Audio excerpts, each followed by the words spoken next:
Le Temple de la littérature est la première université du Vietnam. Il est un temple confucien situé dans la partie ouest de la ville d'Hanoï, capitale du Vietnam. Ce temple n'avait pas de but strictement religieux, il servait d'académie confucienne. Il a été fondé en 1070 par le troisième empereur de la dynastie Lý, Lý Thánh Tông, à l'époque où la ville s'appelait Thăng Long.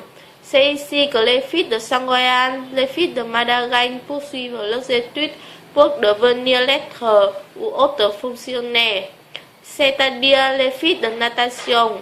Cet enseignement fut dispensé de 1076 à 1915. Maintenant, vous allez entrer dans la première cour, c'est Đại Trung Môn. Ici, la porte des talents accomplis Đại Tài Môn donne sur la roche et à droite se trouve la petite porte de l'acquisition de la vertu, c'est Thành Đức Môn. La cour attenante possède un jardin. Ông entre alors dans le Khuê Văn Các avec un pavillon à étage. C'est un pavillon de la constellation de la littérature construit en 1802 qui servait de lieu de réunion pour les débats et les leçons de lettres. Maintenant, c'est la troisième cour. Cette cour s'ouvre une ouverture sur le pavillon de la constellation des lettres construit en 1805 et symbolise aujourd'hui de la ville de Hanoï. Ici, il y a 82 stèles de pierre. On y sont inscrits les noms, les lieux de naissance et les résultats d'examen de 1307 diplômes de l'Académie confucienne. Sous la dynastie Comida, on ainsi reçu le titre le plus élevé, c'est tiến sĩ, équivalent au titre de docteur. Chaque stèle repose sur la carapace d'une tortue qui symbolise de longévité et de force, et également symbolise de l'union de la terre et du ciel.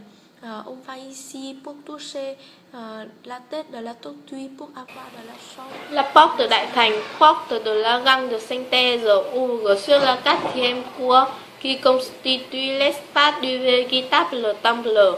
Les pavillons des deux côtés comportent des statues et des autels en témoignage de gratitude aux 72 disciples de Confucius. La mémoire des lettres Trương Hán Siêu et Chu Văn An est particulièrement vénérée.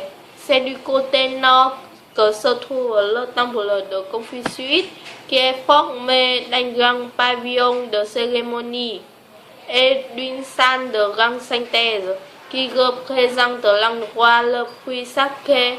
Son entrée était même interdite aux souverains. Une statue de Confucius occupe le milieu de la salle dans une semi-obscurité.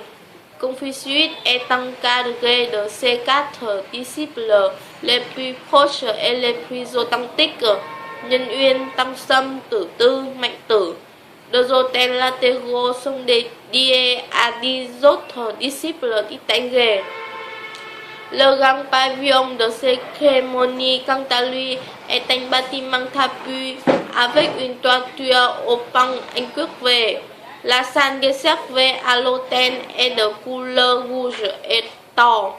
C'est ici que le souverain offrait des sacrifices devant ses mandarins au son des trompettes et des gongs.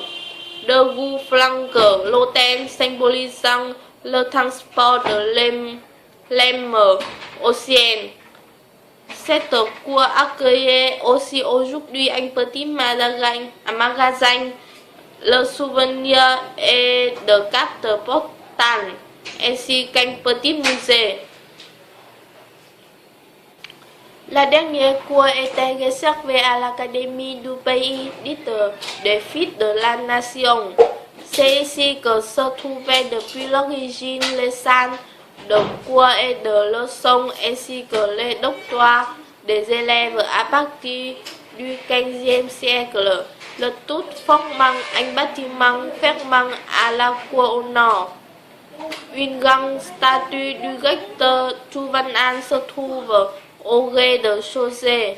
Une petite porte à gauche mène dans un jardin au milieu duquel se trouve un clocher.